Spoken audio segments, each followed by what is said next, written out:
to be amongst you, the business leaders of both the US and of Indonesia. As you know, I'm here invited by the President of the United States of America for, I think, a very important meeting of the Board of Peace.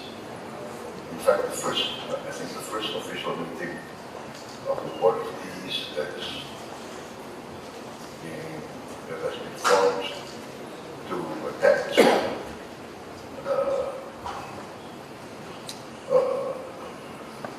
an implementation and the continuation of the ceasefire in Gaza, and we are attempting to continue to forge a path towards a real and lasting solution of the Palestinian issue. Also, I'm here to conclude a major trade agreement between our two countries. I see an agreement that carries out real significance for businesses, investors between our two countries and in the greater region of the Pacific. It sends a clear signal that Indonesia and the United States are choosing continuing and deeper economic cooperation, stronger market access, and greater certainty for business. For business leaders, certainty matters. Before I went to politics, I was also in business. That's why I think I can understand the business community with more empathy, I hope. We are looking for serious long-term partners who will work together with us, grow our economy together, and profit with each other, providing benefits to each other. We hope we will find partners who are ready to join us in our continuing attempt to modernize and industrialize.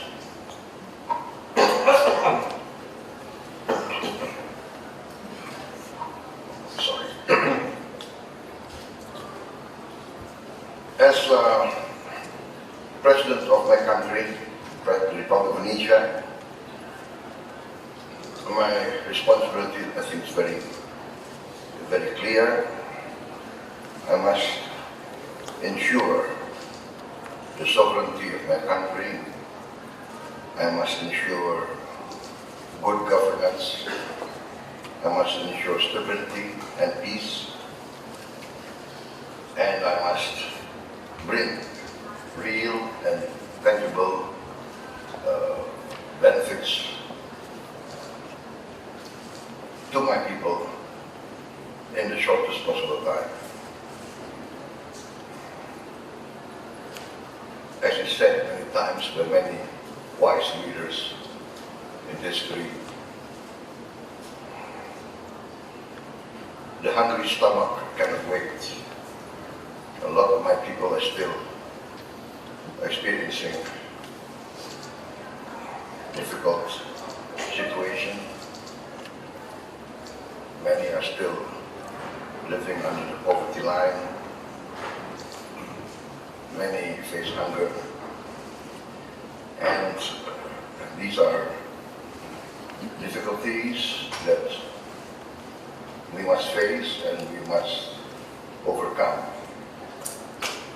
I am of the opinion that difficulties are to be confronted. Difficulties must be solved.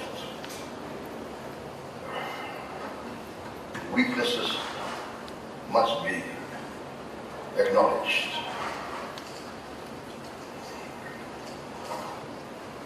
We understand that only with stability, good governance, can there be a climate that is attractive to foreign investors. No one wants to invest in a situation or an atmosphere of uncertainty, instability, or even chaos. We are very fortunate that Indonesia has enjoyed quite a long period of relative stability, relative peace. We continue our foreign policy of non-alignment, of respecting all great powers. I announced my determination when I took office of carrying out a policy of the good neighbor. The good neighbor policy, I am determined to foster and enhance the best of relationships between all the neighbors surrounding Indonesia. In the near region surrounding us, and also the wider region of East Asia and the Indo-Pacific.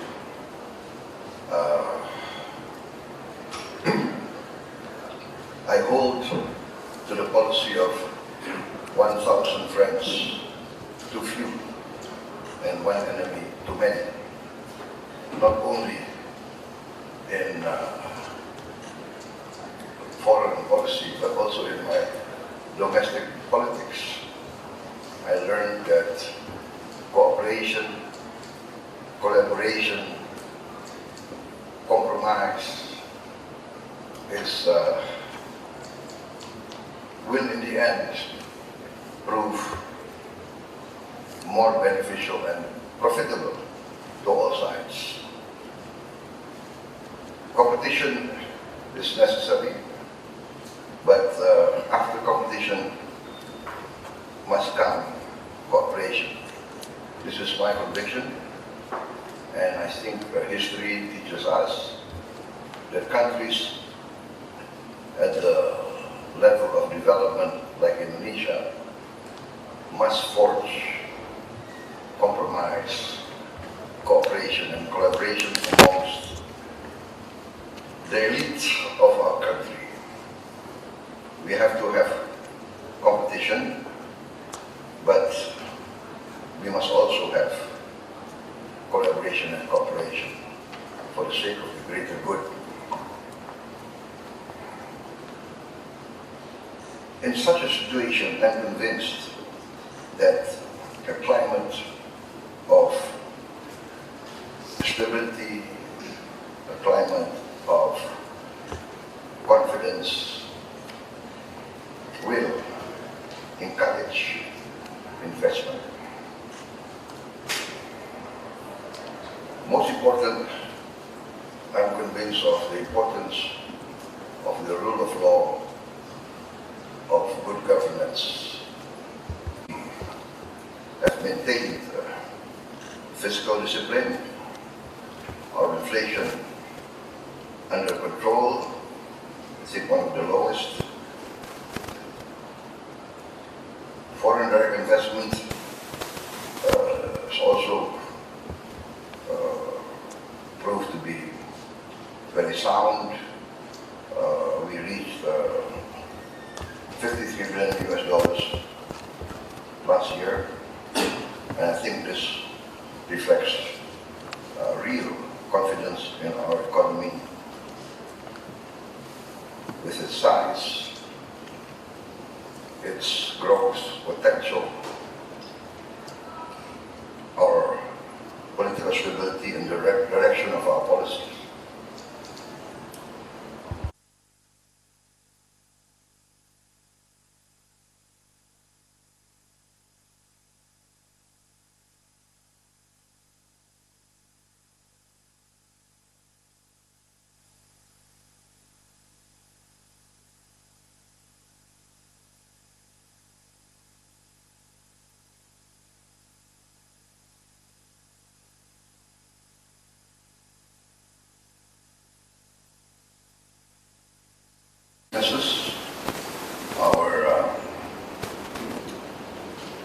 We have problems of good governance. We have problems of corruption. We have problems of weak institutional performance. A lot of smuggling going around. A lot of illegal economic activities, illegal mining, illegal fishing, illegal economic activities such as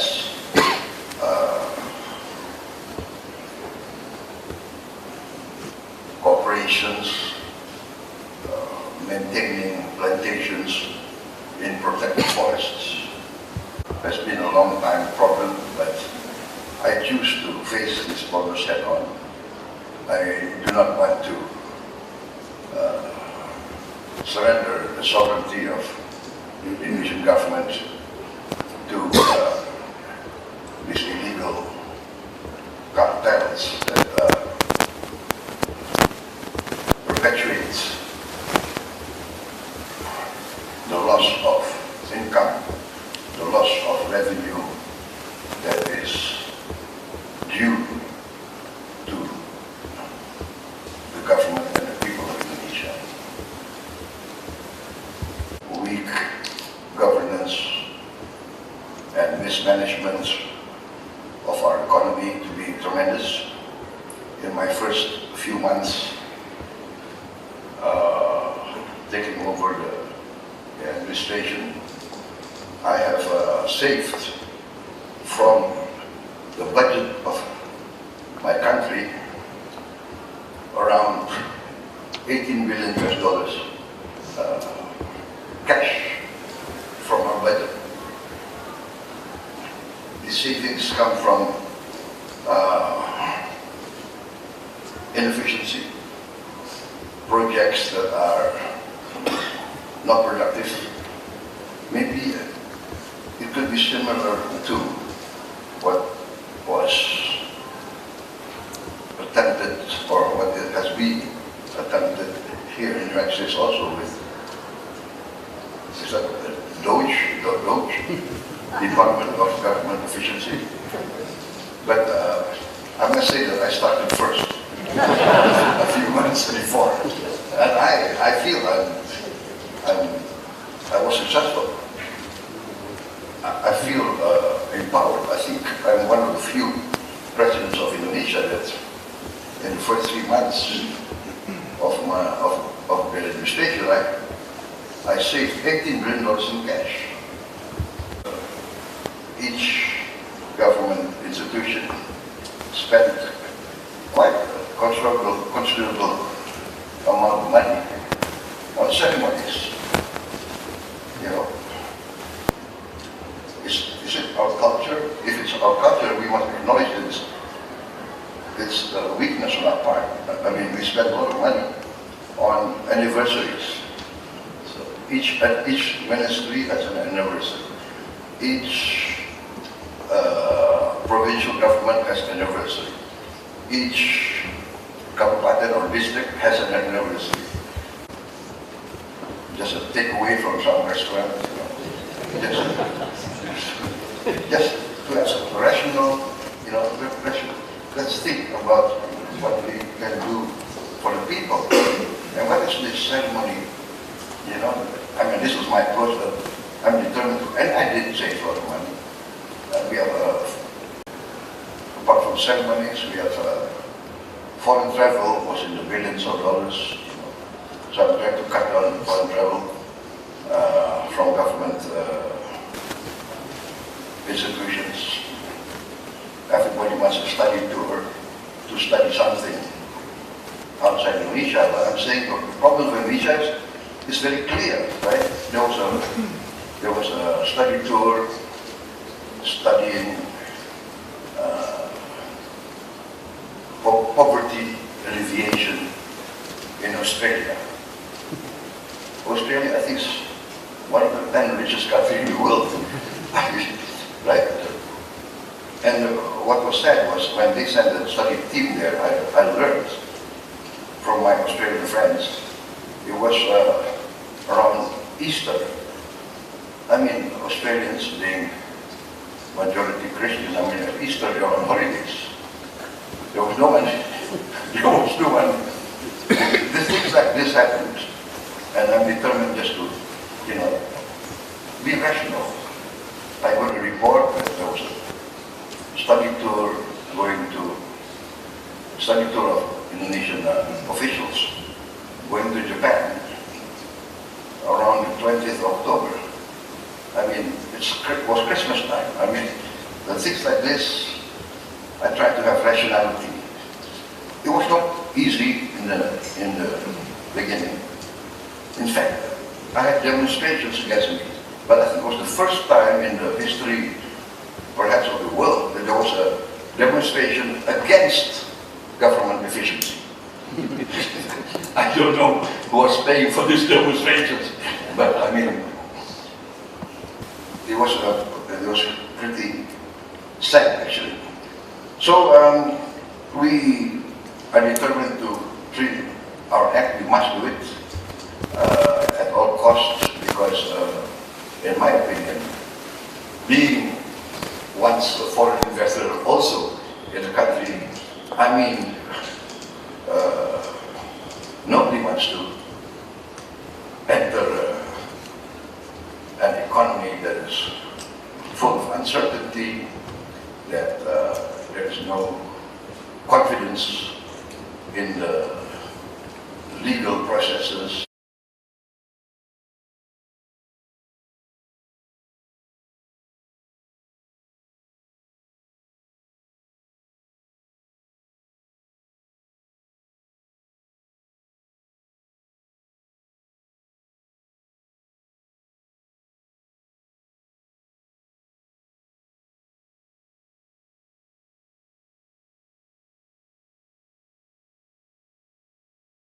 To acknowledge this.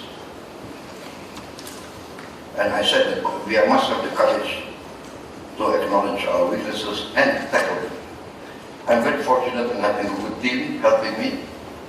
I say, let's do our best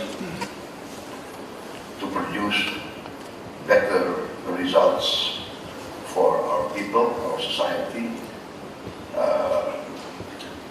The Indonesian people now, they have access to information at a level never before known in our history. Everybody has gadgets, and information travels very fast. And I'm experiencing I would say the benefit, but also the stress sometimes that many village children speak directly to me on their TikTok or on their sending messages directly to the President. Mr. President, we don't have a bridge over our river here. We have to be wet every day going to school. And this comes direct to me, right? So I have to be very quick in our reaction, because they must feel that their government, they must feel that the central government, their president, will listen to them, will react. And it was heartwarming. I got messages from headmaster of a very isolated school in Papua, who said we delivered 288,000 more than 280,000 screens. So that is nearly all the schools of Indonesia.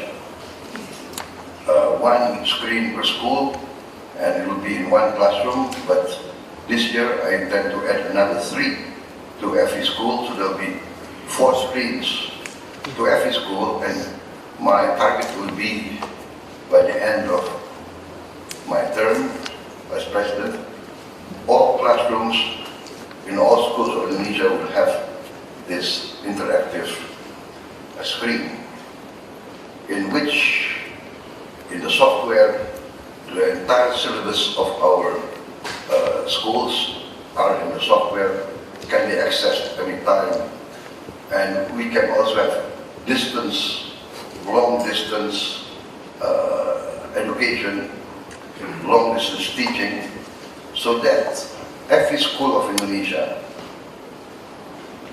wherever they are, in the most isolated island, in the most isolated mountain, they will have access to the best knowledge, the best education they can get.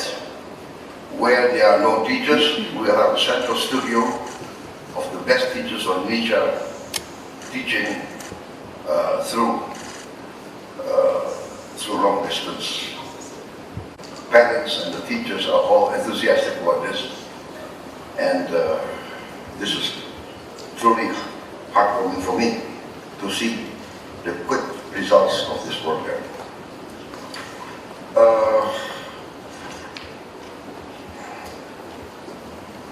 To continue, we are seeing results now called Dapatkan, and it's now headed by the Minister of Investment, who concurrently is the head of our new sovereign wealth fund. They've been in operation, I think, nearly exactly 1 year. Exactly 1 year. not yet 1 year. 24th February. 24th of February, which is a few days from now, we established the sovereign wealth fund, and you see the head has lost a lot of hair.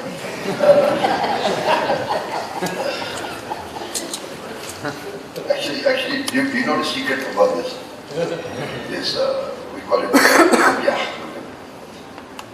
The secret is actually, this was designed to hide leaders whose heads are balding. So if I open my kopia, you will see I'm also balding. That's after 1 year.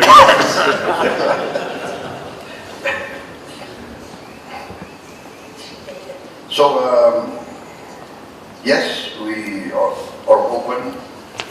We need investment. We want more investment, and we are confident that we are competitive. We are attractive. We have a lot of minerals that are necessary for new technologies. I think we are strong in critical minerals. I think I just got a report. I think we have one of the largest rare earth reserves in the world. $3 billion worth of waste to energy processing plants, which is very crucial for us to take care of our waste management. So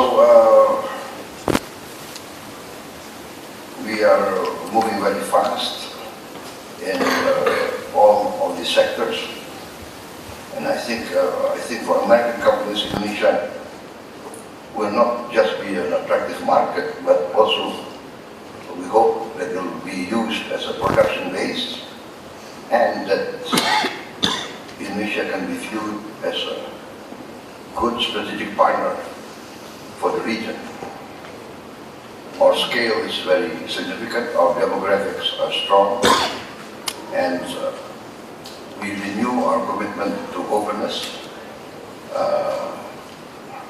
We have a long way to go.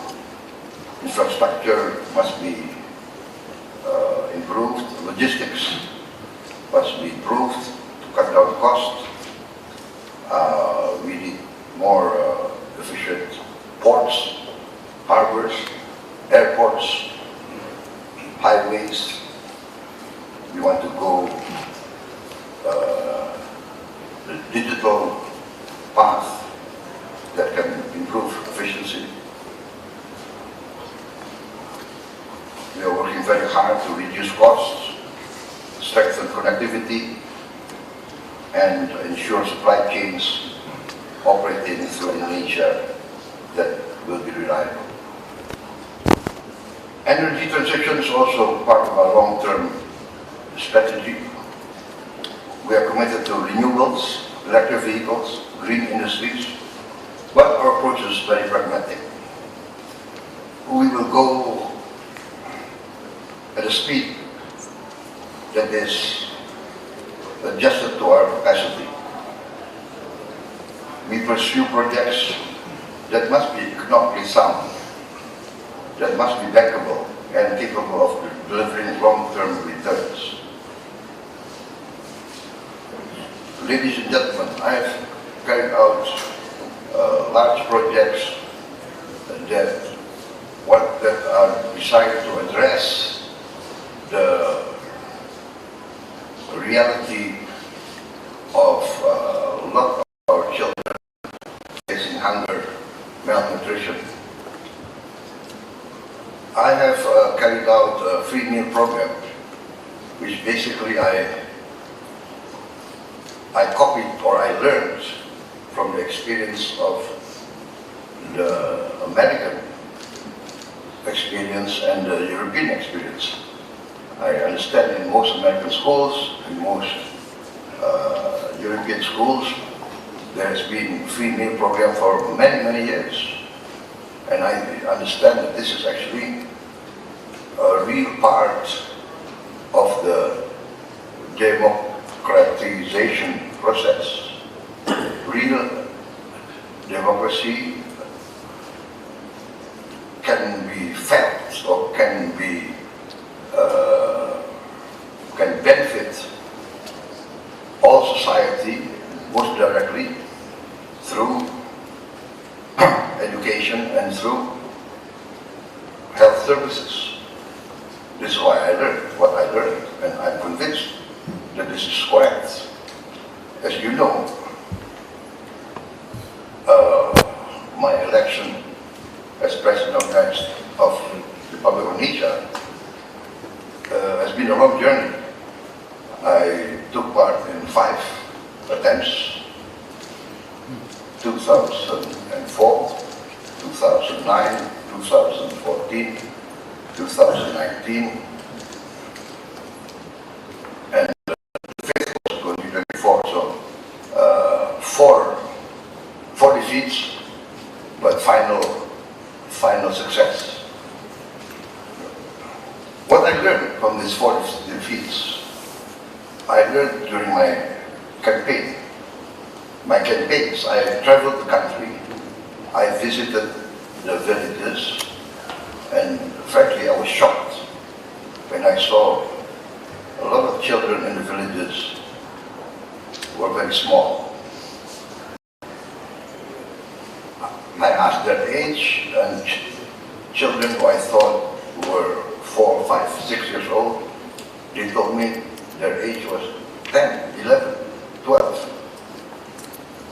And then I learned that 25% of our children are experiencing stunting growth. So their brain cells are not to the optimum, their bone cells, their muscle cells. So they will be completely weak by physically also. So I was thinking that there must be a way. We cannot accept this. And then I saw also the gap between the very rich at the top, and most of them, or most of my people are still experiencing poverty. And this made me even more determined to have policies that can immediately alleviate these matters. And I did this with determination, and I used the savings that we made from inefficient, unproductive, and frankly, misuse of our government money, government funds, the budget that, very frankly, I would say, has, and had we not carried out strict efficiency, would have evaporated being part of the corruption that we faced. So this money that I saved would have gone evaporated to corruption.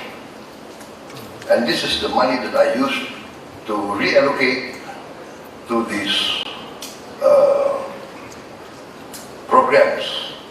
So I've been accused of being spending recklessly, etc. No, this is reallocation of resources. And by the way, I met, after a few months of my program, I met some leaders from the Rockefeller Institute from the United States who came to Jakarta to study our free lunch program, free meal program, and they told me that this was the wisest choice, the best investment that any country could have made, because for every dollar spent in free meals for the children, the return is, according to the Rockefeller Institute, the return is at least $7 in the return, but could,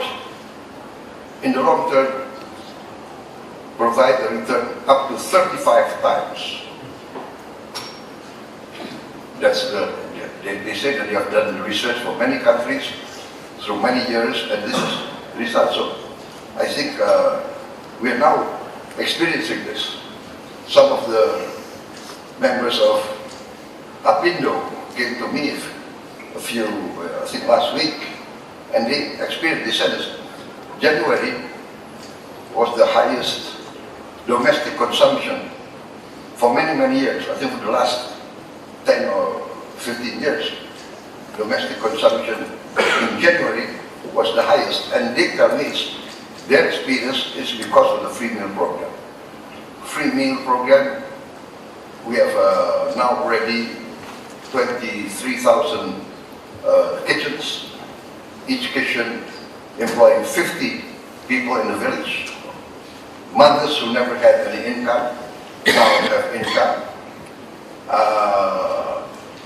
They're working 3 or 4 shifts to provide food, but also this creates demand. Now each kitchen, each village has a need for eggs, for chicken, for vegetables, for tomatoes, etc. So another 10, 15 farmers have guaranteed offtake. And this results in a multiplier effect, which is creating some sort of boom from the bottom. So this encourages us.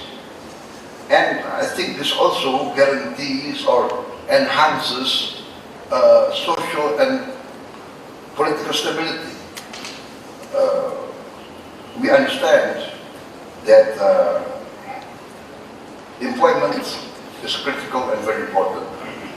And This creates real employment, real demand. Now production of nearly all agricultural goods are very high. Now we have achieved the highest rice production in the history of the Republic of Indonesia. On all commodities now we are nearly self-sufficient, except for a few. So, ladies and gentlemen, I can go on and on about our achievements in the first year, but I think I will cut down my short remarks, because as you know, if you give a political leader a microphone, he tends to not want to stop. I think we should. So I've met many American business leaders, even the short time that I've been here. Now I'm meeting you. I'm very optimistic. We want to see American companies as strategic partners, and I think I've proven. I think a lot of the long-term players and participants in our economy, I think, will testify how the Indonesian government and myself also continuing in that tradition. We have always tried to protect our investors. We have always tried to be a good host and try to produce the best atmosphere for our investors. And the US is one of our strongest partners. We can never forget that the United States supported our independence struggle. Basically, the United States intervened on our side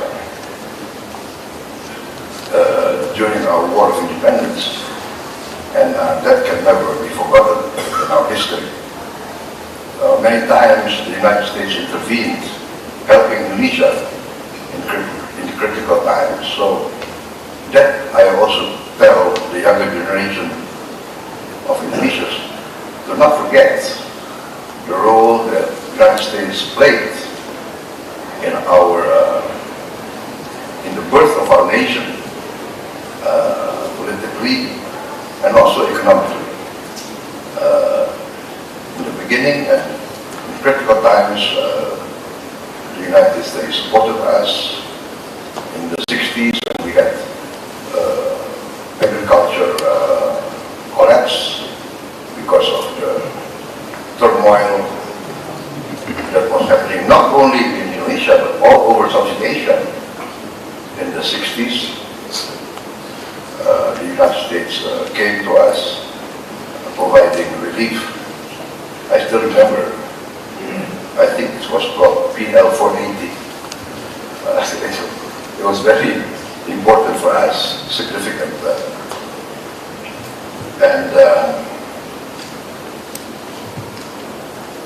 So we hope for a stronger American presence in our economy, and I want to assure you that we are working very hard to basically for our interest, for the interest of our people. The Indonesian people demand a good governance, demand a clean government. This is my position. Pemerintah yang bersih dan adil, a government that is clean and will create, promote and defend justice and the rule of law. Ladies and gentlemen, I think that concludes my remarks. apologize for maybe taking too much of the time allocated to me, but I conclude with the hope that relations between the US and Indonesia will continue to be good and we will flourish together. I believe that what I learned from American entrepreneurs is let's make money together, right? Win-win, win-win. Everybody makes profit. It should be win-win and everybody benefit. With benefit, prosperity. That's the lesson I learned from history. Prosperity comes from good governance, clean government. Prosperity comes from stability. Stability comes from satisfied people. They are satisfied because they have confidence in their leaders. So, please, come to Indonesia. Thank you very much.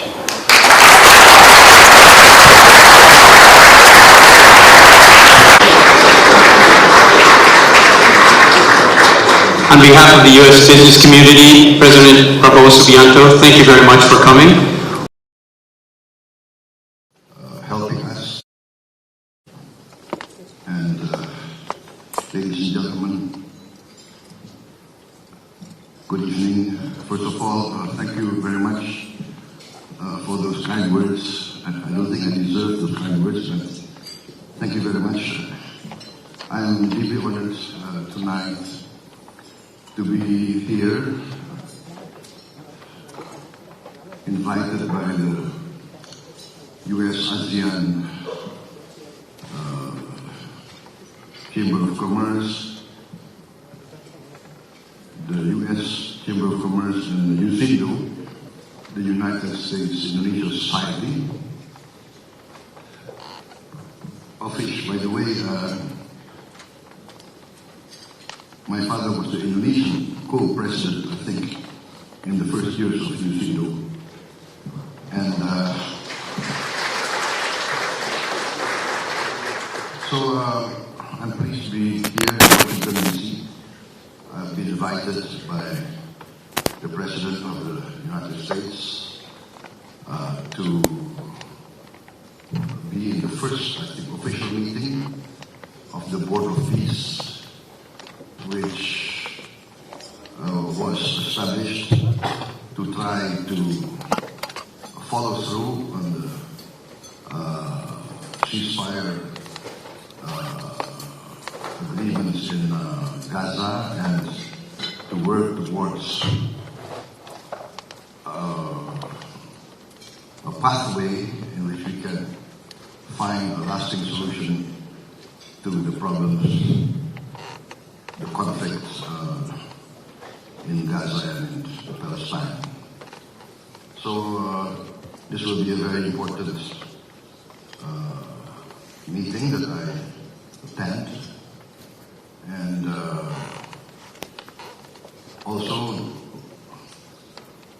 I'm here also to conclude a major trade agreement between our two countries.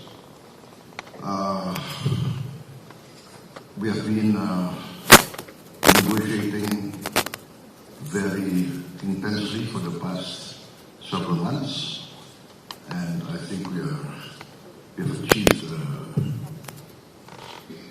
a solid agreement on many issues. So I look forward to see this trade agreement as a major boost for continuing US-Indonesian economic partnership, economic cooperation. As you know, we signed several important agreements between Indonesian and US partners, some between the Indonesian government institutions and some between Indonesian companies and US companies. And amongst them are the implementing agreements as a follow-up to the major points agreed upon between Indonesia and the US concerning trade balance between our two countries. So I'm very optimistic about the future of our relationship. As you know, Indonesia will always remember the role that the United States has played in our history. The U.S. was instrumental in supporting our struggle for independence in the 1940s, 45 to 49. We were fighting a war of independence, trying to free ourselves from Dutch colonialism, and the U.S. was instrumental in supporting us. And throughout our early history, we always saw the United States helping us in our critical times. I think this shows actually how, at least the current leaders of Indonesia, we always try to teach the younger generation to never forget our friends who were friends in our times of need. So there are also friends who will be friends when everything is going well. I think in your idiom it's called fair weather friends. But it shows how old I am actually. That I remember those tough times, right? And so we do remember. And I think today, my visit here, my support of the US-Indonesia partnership, I think is evidence of our commitment that we want to see a strong American presence in Indonesia. We've always wanted that. We always tried to convince America, United States of America, that Indonesia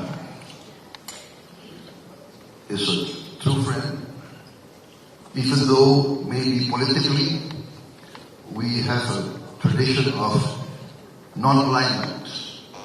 That's our tradition. In our foreign policy, we take the position of great respect for all the great powers. And we value this friendship to all nations. And in the end, we feel that we can be some sort of a bridge, some sort of a honest broker between great powers. We hope that in this planet of ours, that we feel this planet is getting smaller and smaller because of technology, because of science. I think there is a great need for collaboration, for cooperation, and I myself see that there is a great will on the part of the leaders of the United States now to try to create a climate of peace. This might not be satisfactory to many people, but at least you have to try to make the best of what we can. Therefore, in coordination and in close consultation with the other leading Islamic countries that have been invited by the President of the United States to join in the endeavors to try to achieve lasting peace in Palestine. We remain committed to support this. We see this as an opportunity. Whatever the challenges that we face, there are challenges, there are tremendous difficulties. We recognize there are still obstacles to be overcome.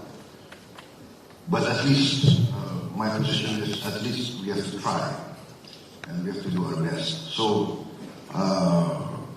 once again, we would like the best of relationship with the United States in all spheres, politically, economically, in the field of humanitarian assistance, in the field of protecting the environment.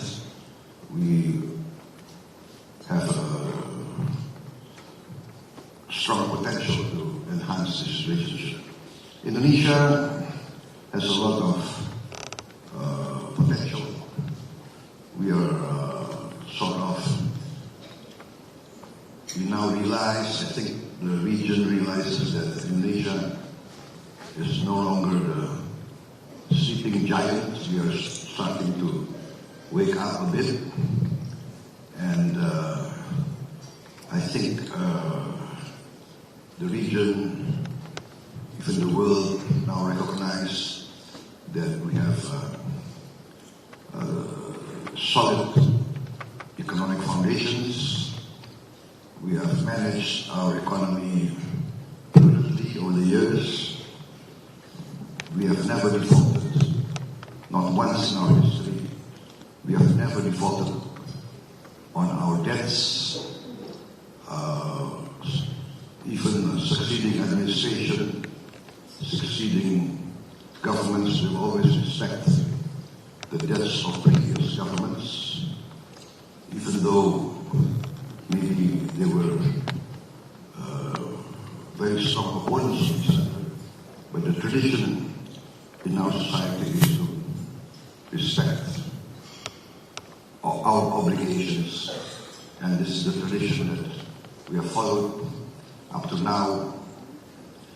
Indonesia has been more and more or less in our history a bit below the radar. We tend to be more inward looking because we have tremendous problems to overcome. A lot of our people are living in poverty. A lot of our people still face hunger. A lot of our children face malnutrition. And this I am determined to address. I am of the opinion that problems are to be solved head on. We must have the courage to acknowledge our weaknesses, acknowledge our problems, and do our best to look for the best solutions. I've been in discussion with senior members of many American corporations a few hours ago, and there I emphasized that my government is aware of our strengths and our weaknesses. We acknowledge our weaknesses. We are determined to create a more efficient government. We are determined to have good governance. We are trying to create a new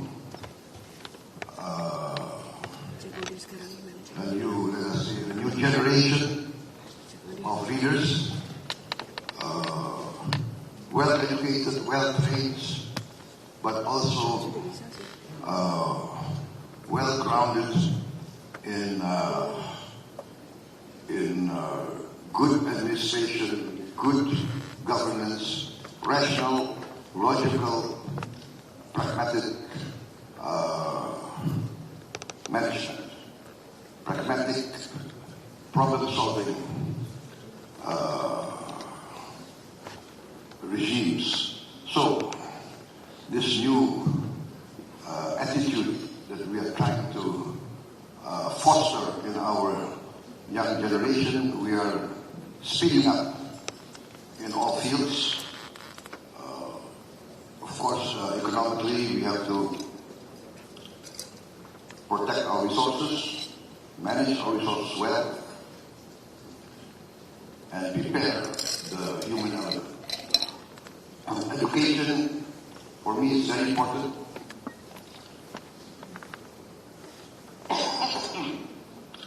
I am establishing 10 new universities. We're starting to build this year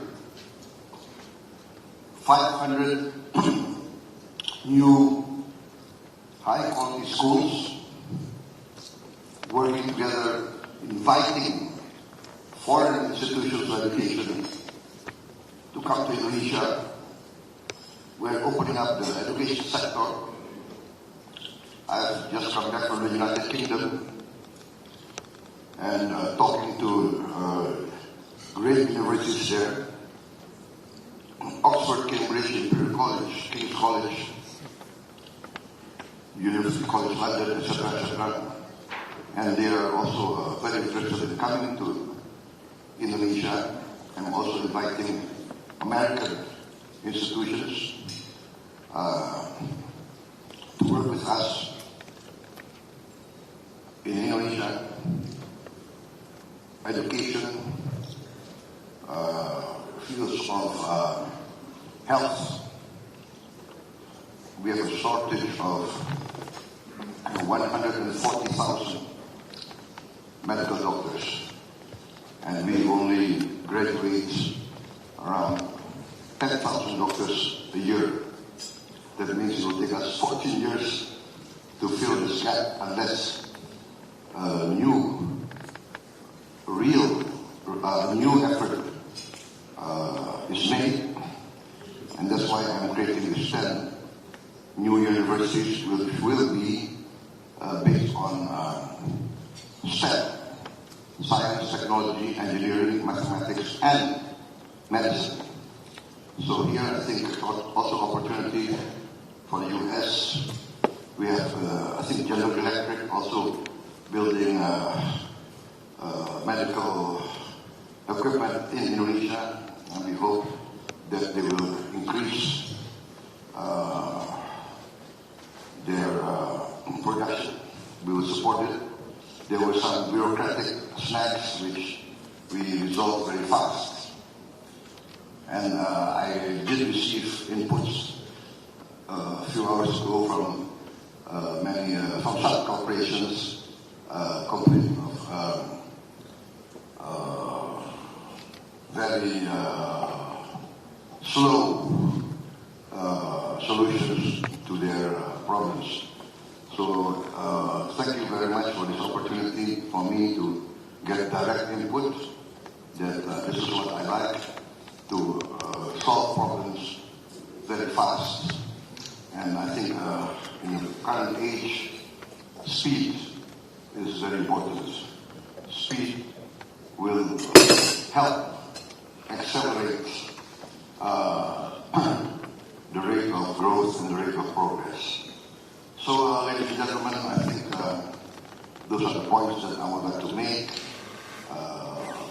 My government is committed to fight against corruption, against malfeasance. We know we have a lot of problems. We have problems of smuggling, human trafficking. We have problems of illegal economic activities. illegal mining, illegal fishery, illegal logging. I just closed 1,000 illegal mines. 1,000 illegal mines. They were mining in protected forests. I also confiscated something like 4 million hectares of corporations that violated laws and regulations, that were operating outside their permitted areas, outside their concessions, etc., etc. We are dealing our problems head on. We are enforcing the law. We are attempting to create an atmosphere of the certainty of the legal process. I think this will all add to a climate of social stability, political stability, and will create an environment that is conducive for business and economic activities. Mr. Ackerson mentioned that I was in the military. After the military, I went to business. So I was also doing business in countries outside Indonesia. So I know I have the experience of being also a foreign investor. We were in Kazakhstan, former Soviet Union. We were in Azerbaijan. So we know the concerns of foreign corporations and foreign business. And I think I'm proud to say that I have friends here, long-time friends, right? Like Mr. Ackerson, we were friends for how many decades? So I think he can testify of how we are committed, how we protect our foreign guests, how we uphold the sanctity of contracts, the sanctity of agreements, and I think this will testify to the tradition of Indonesians who welcome foreigners as guests. I think that's our tradition. All guests we consider must be protected. We can quarrel among ourselves, but for us foreign guests, or guests are, in our tradition, must be protected and must be valued. Ladies and gentlemen, I think I will cut my remarks here because otherwise I tend to speak longer and longer than necessary. I think that's the downside of politicians and politicians. But I think it's your fault for giving me a podium. Because an American